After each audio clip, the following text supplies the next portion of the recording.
How's it going out there, everybody? As always, I am the Wolf Knight, and welcome back to some more Graveyard Keeper.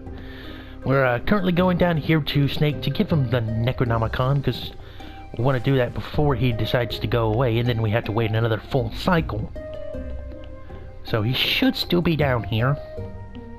And there he is. Excellent. So, we'll tell him, I need your Endless Notebook. I need it for a ritual of my own. It's the only thing I have from my childhood.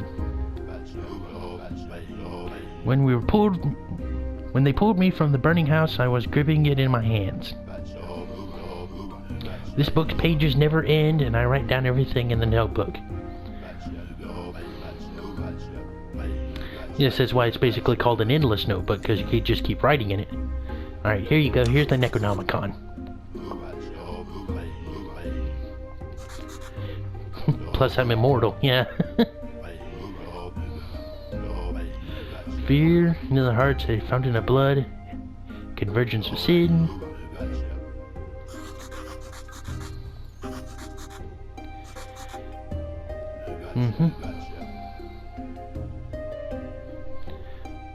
So now we'll basically have to help him with the ritual. About the ritual. How can I help with it? Prayer for the ritual. Scary as his old orphanage. Basically saying he wants us to decorate it darker. Fountain of blood.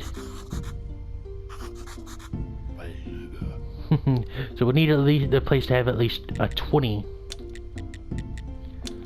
So we come over here. Now we see we got a whole host of new stuff to make. You just see we need let's see, that's 5, 10, 11, 12 more skulls.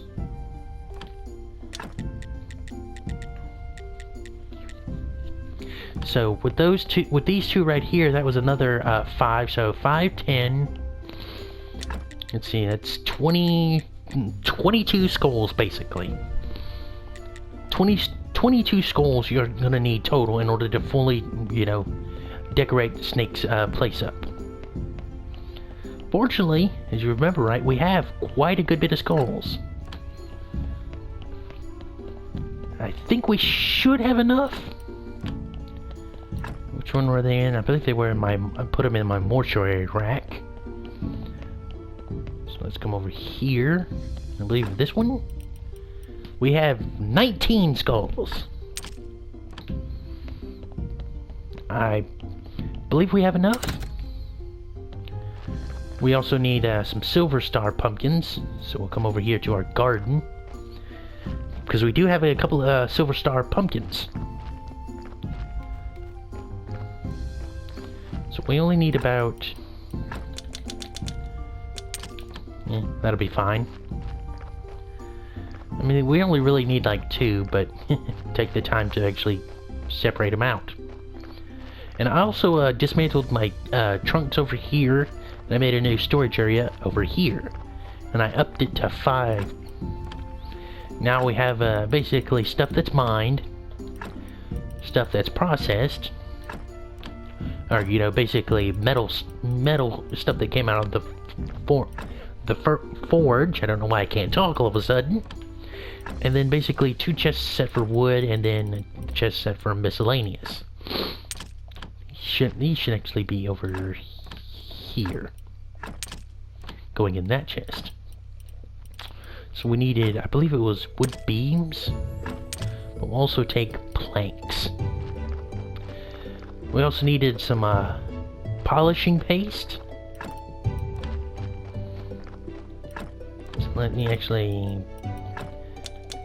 put some of these back, because it's taking up a little room.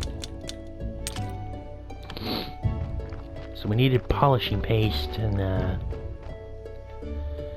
let's see, polishing paste was oil, river sand, and ceramic bowls.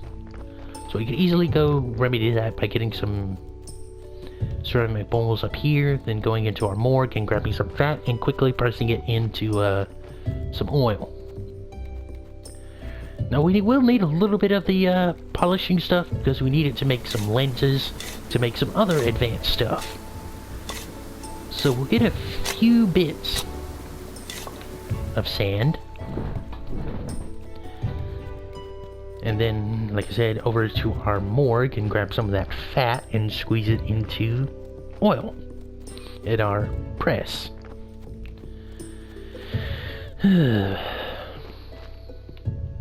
Sorry, guys, kind of getting a little tired. It's kind of later in the day, and here I am recording episodes when I should be getting in bed because we got stuff to do in the morning.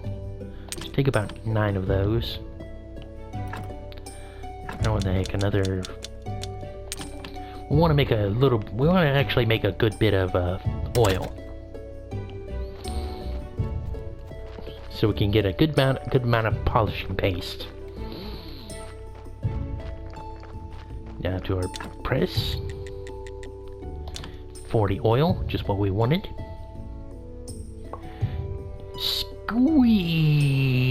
Squeeze it all out. And lovely jubbly. Should be everything we need.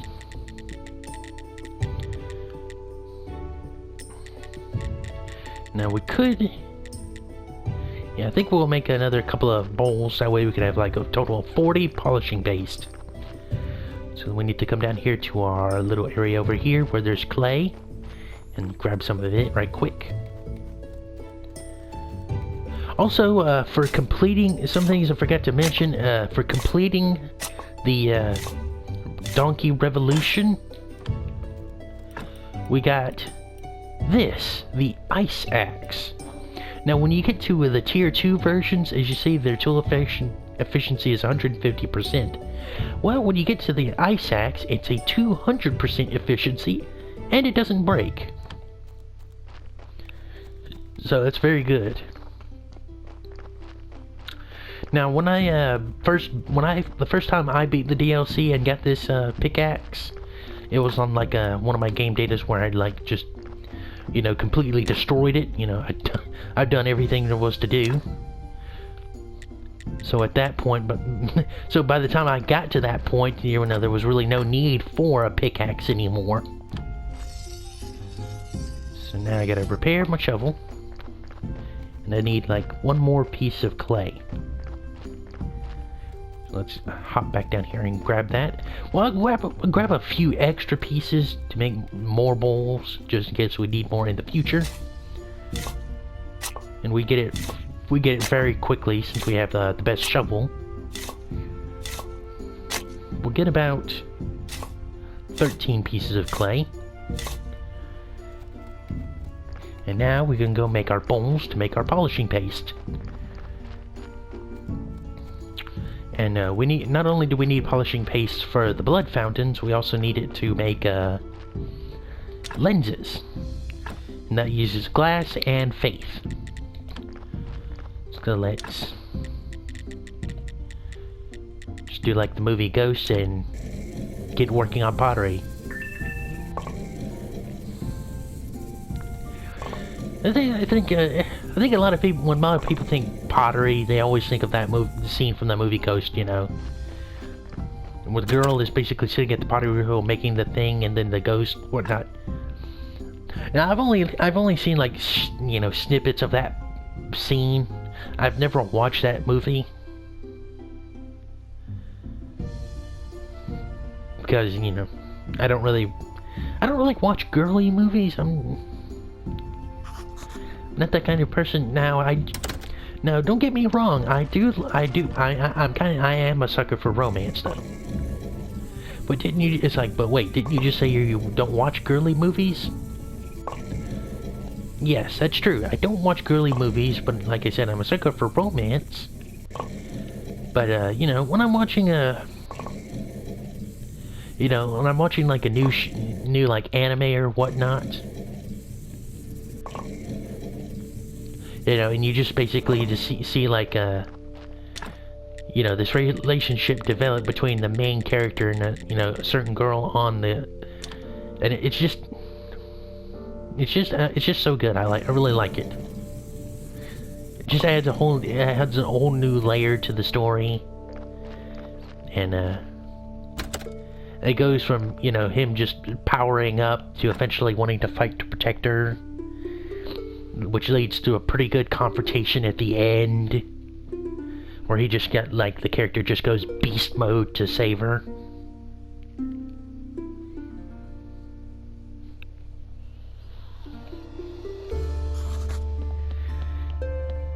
And it just makes it so much better. It just, like I said, it just makes it so much better.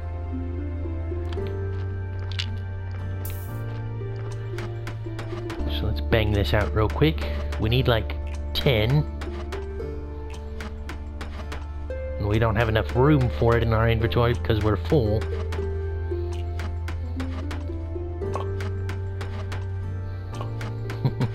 Oh, look at there. We got enough room in our inventory now. Let's quickly chuck these bowls and oil into here. Clay we can put in the chest where we basically dig stuff up. River sand can go in there as well. Got the skulls, got that. I need some polished bricks of stone. I believe we have everything we need to decorate up Snake's for Snake's little ritual. Put you to work on crafting those bowls. And now let's head back down here to where Snake was, because I mean it's way past his day, so and of course he's not going to be down there. So we'll just have to wait for him until next cycle. And of course by then we should have everything all nice and done. So skeletons.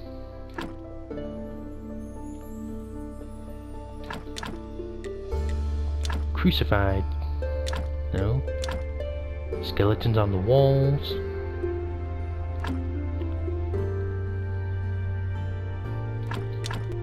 And oh, we're missing repair kits. Skulls in the columns.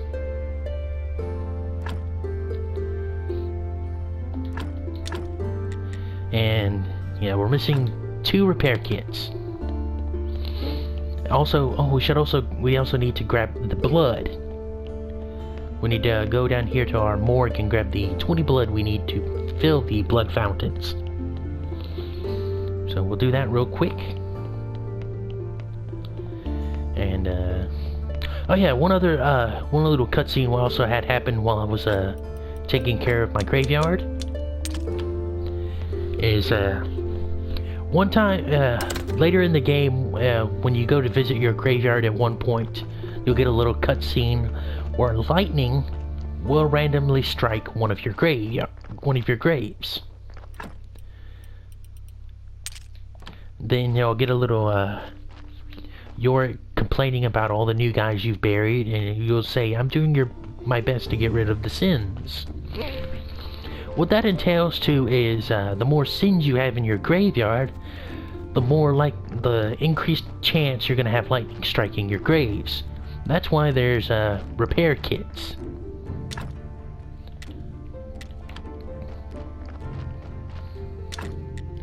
So, you know, it's basically a good idea to not have sins in your graveyard, so that way you can avoid, you know, being able to have to constantly make repair kits to keep your graveyard up to snuff. So that's why when I, you know, put a body in there, I like to make sure it doesn't have any sins on it. Especially if I'm, you know, quite busy taking care of other stuff. I mean, if you want to leave, I mean, yeah, when you start the game, most of the bodies in there, you know, that are buried in there do have sins on them, so that's why I always like to exhume them and then take care of them. Alrighty, so we need to make some. Alright, you move. I'll take care of making those. Thank you. Put this clay back up. We also bought a necessary amount of Silver Star grape seeds so we can have that garden up there on the Vineyard Hill be producing Silver Star grapes. But we don't have the necessary amount of zombies because most of them are working over there at the quarry. So let me see. Oh, one word of advice. I tried this out a long time ago. If you can't really have multiple teleport stones.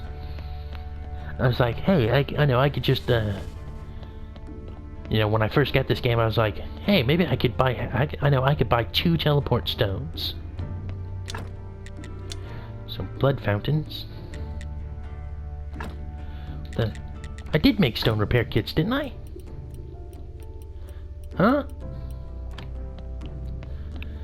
But yeah, I bought 2, I had 2 teleport stones, and when I used one to port back home, both teleport stones were basically set to recharge. I was like, "Aw." So you can't, basically, you can't have multiple teleport stones and just, you know, expect to be able to just, oh, let's just teleport everywhere. Boop, boop, boop, boop.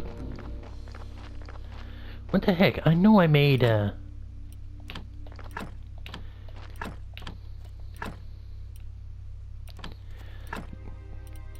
How did they get in there? I was the one that crafted them. What is that? I know I made those. Because you saw me make them. I was like, hold on.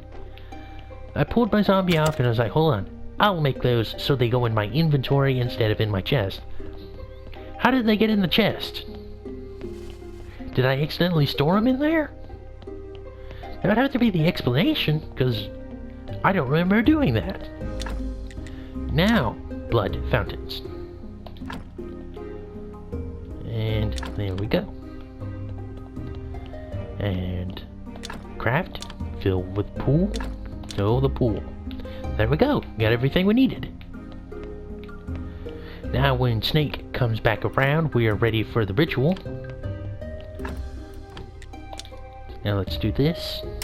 And we'll go drop off everything back at the place.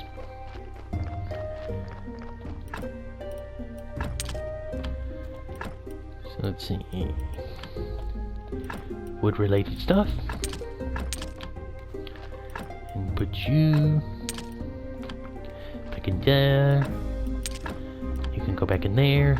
You can go in there. We need to take the skull to our tavern. We need to take the wine flask to our tavern.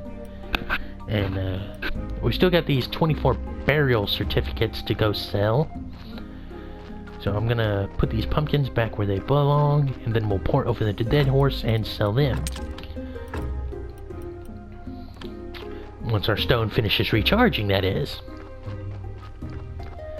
We'll also need to I'll need to go up to the quarry and halt production on stone. So if we look at this chest, we've got quite a good bit of stone. I believe we have enough. So, to the dead horse. Now, when you're doing, you know, the berry and exhume, you see, you're only, you sell burial certificates for 150. You know, 1 silver and 50 copper. The exhume permissions are basically 1 silver, 75 copper. So you're only, so if you're doing this process like I do, you'll only waste about 25 copper per, you know, per grade. So once you get a little bit of money, you'll be able to easily take care of this. So to the quarry we go.